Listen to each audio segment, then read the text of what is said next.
So I recently posted a picture of me about 8 years ago, 2018, where I was kind of at the bottom of my life.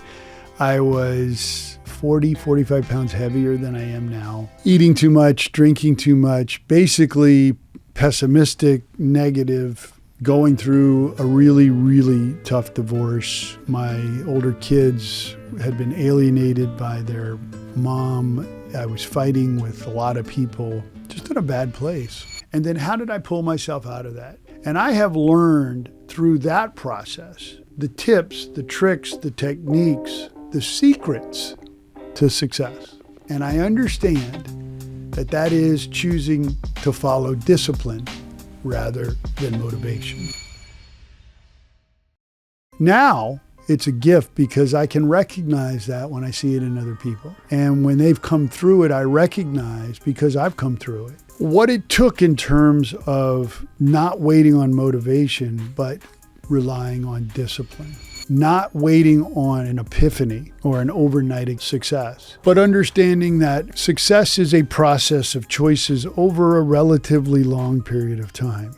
And understanding that to go from really, really tough to really, really great is not an overnight thing. It is a series of small, mostly ordinary disciplines and choices done over a long period of time. And so when people ask me, Mike, what's your motivation? I honestly say I don't rely on motivation. Motivation is a fickle guest. It's there sometimes, it's not there other times. It's there when you go to a convention or an event or you meet somebody special and they tell you something super motivating, or, there's music in the background and now you're ready to take on the world, but it goes away just as quickly as it comes. And so motivation versus discipline is everything. I understand that as a disciplined person, I make choices to do things or not to do things, not based on whether I feel like doing it, but whether I'm going to discipline myself to do it under any circumstance. And as I've often said, the most important secret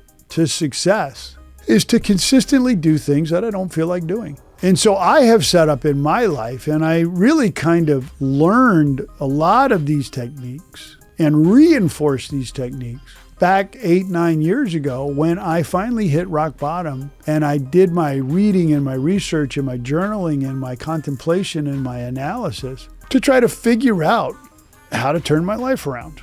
Now, interestingly, in my practice, I was doing fine, but in my life, which is really the important thing, I wasn't doing fine.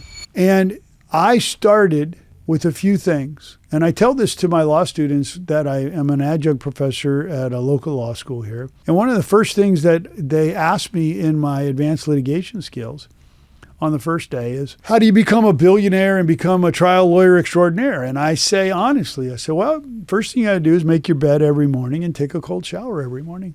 And they tell me, I thought we were here to learn something. I'm going to drop this class. What does making my bed have to do with trying cases? And I said, those are extraordinarily important examples of discipline.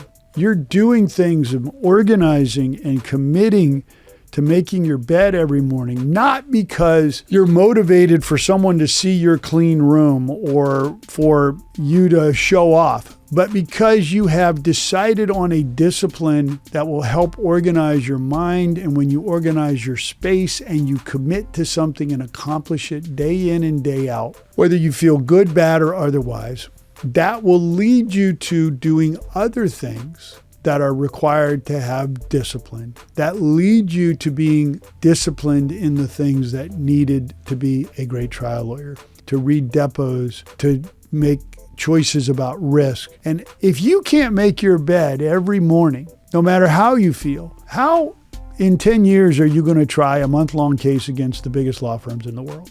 If you can't step outside your comfort zone and take a cold shower every day, if you can't talk yourself into it, just like you can really talk yourself out of it, how are you going to build a foundation of discipline that is going to be required for you to become the best of the best in taking on the toughest cases, making the difficult choices, making strategic decisions, making the decision to practice over and over and over again, to deal with discomfort and unexpected surprises, good or bad, and survive and fail and resolve to get up and do it again and again. If you're already day one talking yourself out of being uncomfortable in a cold shower rather than being comfortable.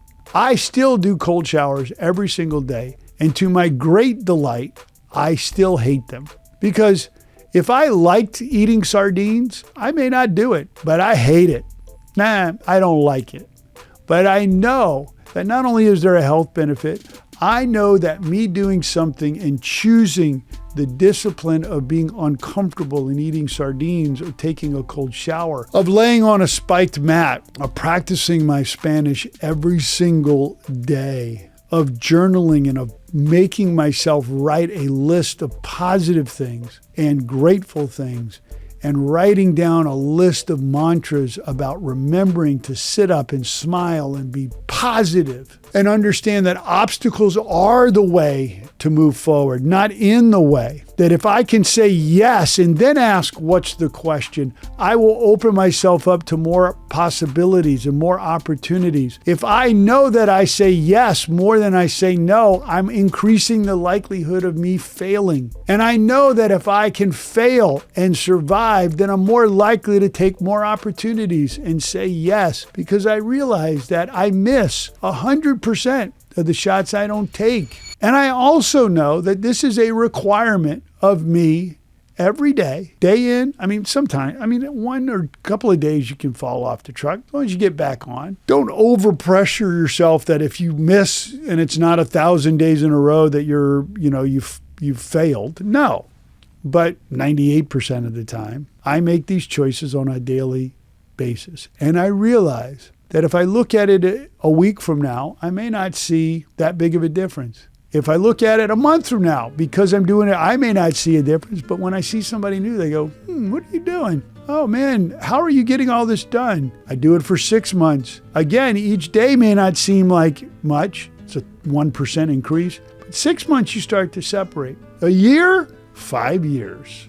Cataclysmic differences in how you behave and your success compared to people who have simply on a daily basis chosen no rather than yes, have waited for motivation rather than relying on discipline, who have talked themselves out of things rather than talked themselves into things, people who are afraid of failure versus people who embrace failure because that means you're trying harder. Those subtle differences, many times, just a function of language. I can, I will, versus I'll try, I need, I should. Sometimes just changing that one word puts you into the yes versus no, times every day, times multiple times a day, times sometimes saying I need and then catching yourself and correcting yourself. Sometimes writing it down every single day. I write my routine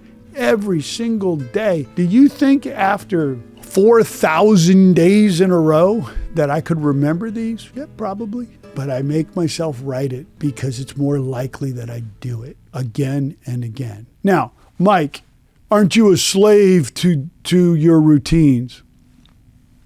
I guess it's how you look at it. Well, you're OCD. I guess if you want to discredit it, if you want to give yourself an out by saying, well, that's for only OCD people. I'm not OCD, therefore I can't do it. I'm not OCD. I'm disciplined. That's nothing great. It is a choice that I have learned. Hey, don't do it. Be the fat ass Mike that I was 8 years ago. You may enjoy the one night you go out on a drinking binge, but your life sucks for the rest of you, right?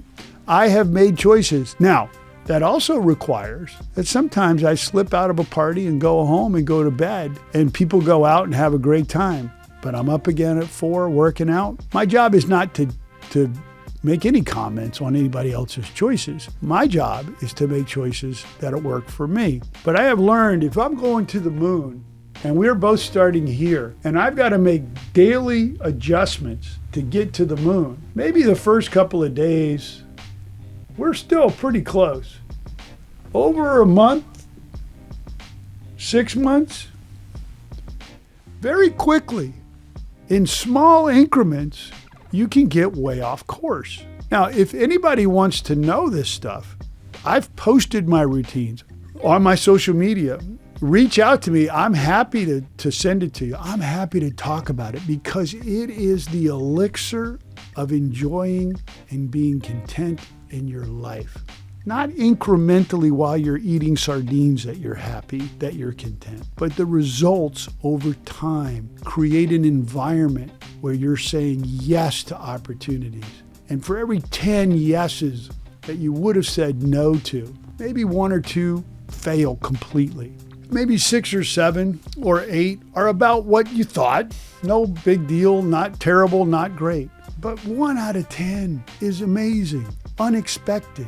You could not even imagine what could have come. You could not even dream that you would meet the person or be introduced by that person to another person that changes the trajectory of your life.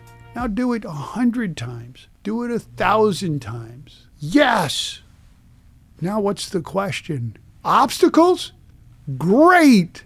Obstacles are the way. They're not in the way. They are the way. Yeah, it's hard. What a blessing. If everything was easy, there'd be competition out the wazoo. Well, it's hard, but it's hard for a long time. Even better. My ability to digest hard things and fail until I succeed and get back up and do it again and again until I succeed and then take on more and fail until I succeed is going to separate me from everybody else. I don't have to compete with 100% of people. I got to compete with about the 10% that will do that on a regular, routine basis. And then, of course, why do I hang out with those people? Because they reinforce me and I reinforce them. Why do you want to not ever be the smartest, most disciplined badass in the room? Because you're not growing. You're not getting pushed.